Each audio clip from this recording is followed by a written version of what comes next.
ಮೊದಲು ಒಂದು ಸಾಮಾನ್ಯ ತಪ್ಪು ಕಲ್ಪನೆ ನೋಡೋಣ. ಕೆಲವರು ಹೇಳುತ್ತಾರೆ ಆಯುರ್ವೇದ ಸಂಪೂರ್ಣ ಶಾಕಾಹಾರವನ್ನು ಮಾತ್ರ ಒಪ್ಪುತ್ತದೆ, ಅಂದರೆ ಕಂಪ್ಲೀಟ್ಲಿ ವೆಜಿಟೇರಿಯನ್. ಇನ್ನು ಕೆಲವರು ಹೇಳುತ್ತಾರೆ ಮಾಂಸ ತಿನ್ನುವುದರಲ್ಲಿ ಏನೂ ತಪ್ಪಿಲ್ಲ. ಹಾಗಾದರೆ ನಿಜವಾಗಿ ಆಯುರ್ವೇದ ಶಾಸ್ತ್ರ ಏನು ಹೇಳುತ್ತದೆ? ಇದನ್ನು ತಿಳಿಯಲು ನಾವು ನೇರವಾಗಿ ಆಯುರ್ವೇದದ ಮೂಲ ಗ್ರಂಥಗಳನ್ನು ನೋಡಬೇಕು.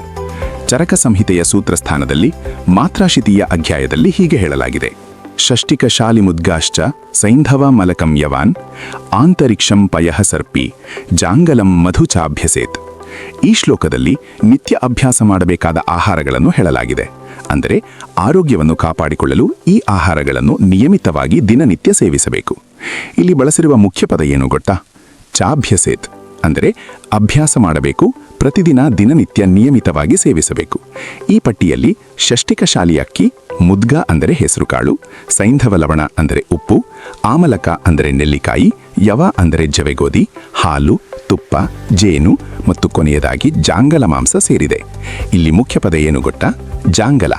ಹಾಗಾದರೆ ಜಾಂಗಲ ಮಾಂಸ ಎಂದರೆ ಏನು?